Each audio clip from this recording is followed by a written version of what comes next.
থেকে শুরু করে বিশ্ব নবী জনাবে মুহাম্মদ রাসূলুল্লাহ সাল্লাল্লাহু আলাইহি ওয়াসাল্লাম পর্যন্ত যত বিখ্যাত মানুষ পৃথিবীতে এসেছিল, প্রত্যেকটা বিখ্যাত মানুষের পেছনে একটা করে কুখ্যাত মানুষ কাজ করেছে। আমি একটা বিখ্যাত মানুষের নাম আপনাদেরকে বলছি। নামটা হলো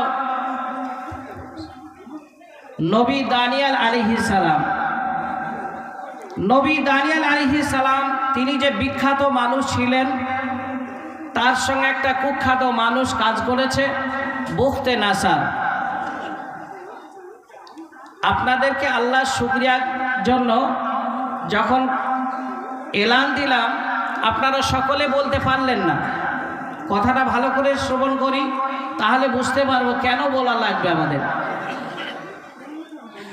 প্রত্যেকটা নবীদের কাজ ছিল ওয়ামান আহসানু কাওলাম মিম্মান দাআ ইলাল্লাহ,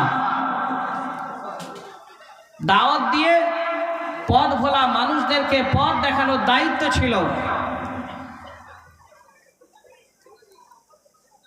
তার নবী দানিয়েল আলাইহিস সালাম এইভাবে যখন দাওয়াতের কাজ করছিলেন, শুরু দিকে না গিয়ে শেষের দিকে আমি বলি, হঠাৎ করে একদিন পত্র নিয়ে বুখতে নাসারের কাছে পৌঁছে গেলেন। সেখানে যাওয়ার পরে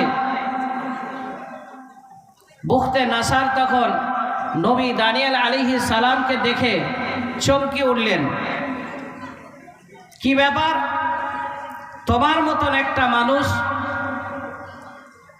আমার মতন একটা বিখ্যাত মানুষের কাছে তুমি এই সাহস কোথা থেকে পেলে যে আমাকে দাওয়াত দিতে এসেছো? তুমি ভাবলে কি করে তোমার বলাতে আমি গলে যাব, আমি বুঝে যাব, আমি তোমার দিকে দীক্ষিত হব? তুমি কি করে ভাবলে? বলল, শোনো, এর পরিণতি তোমার জানা নেই, তুমি জেনে নাও। তা বলল, কি আছে বলুন তাড়াতাড়ি। আমি তো অন্যায় কিছু করিনি, আপনার মালের অংশীদার হতে আসেনি, আপনার এমন কিছু ক্ষতি আমি করিনি, শুধুমাত্র আপনাকে দাওয়াত দিয়েছি যে পথের ওপরে আপনি আছেন ওটা ভুল, আমি যেটা বলছি এটা ঠিক, এইটুকু বার্তা নিয়ে আপনার কাছে এসেছি। বুখতে নাসার তার সৈনিকদের ডাকা হলো। ডাকার পরে বলল, শোনো, একটা ছোট্ট ঘরে একে বন্দি করে রাখো। যে ঘরটায় রাখা হয়েছিল কোনো জানালা ছিল না, মাত্র একটি দরজা, জেলখানার মতো, সেখানে বন্দি করে রাখা হলো। জঙ্গল থেকে দুটো মাংসাশী প্রাণী, সিংহের বাচ্চা, যারা মাংস ছাড়া কিছু চেনে না, সেই মাংসাশী দুটো প্রাণী সিংহের বাচ্চাকে ধরে নিয়ে আসা হলো। এখন সেই ঘরে ঢুকিয়ে দেওয়া হলো। কোথায়?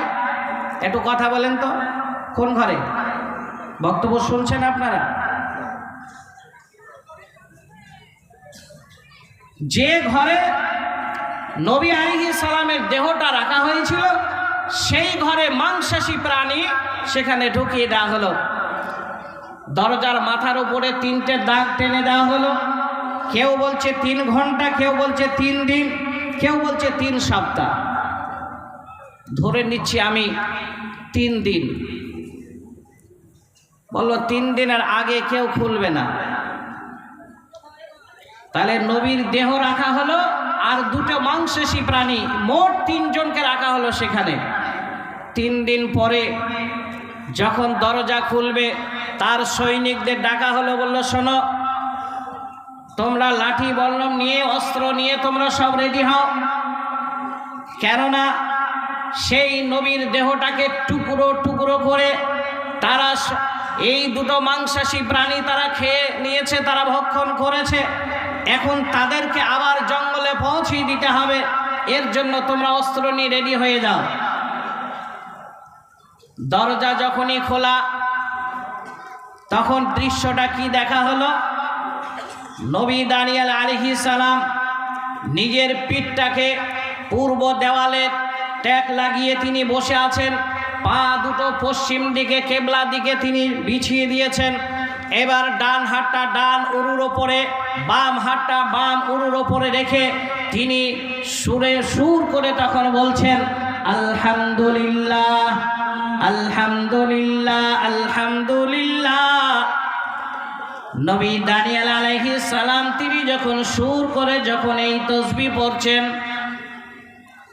ওই দুটো মাংসাশী প্রাণী তারা আর চুপ না থেকে নবীর সুরে সুর মিলিয়ে তাদের ভাষায় নবী দানিয়েলের মন্ত্রটা তারা মুখস্থ করে ওই মাংসাশী প্রাণী একটা নবী দানিয়েলের ডান পায়ে তলা আর একটি প্রাণী বাম পায়ে তলা, এই দুটি মাংসাশী প্রাণী দুটি পায়ের তলা তখন একবার করে চাটে আর নবীর সাথে সুরে সুর মিলিয়ে বলছেন আলহামদুলিল্লাহ।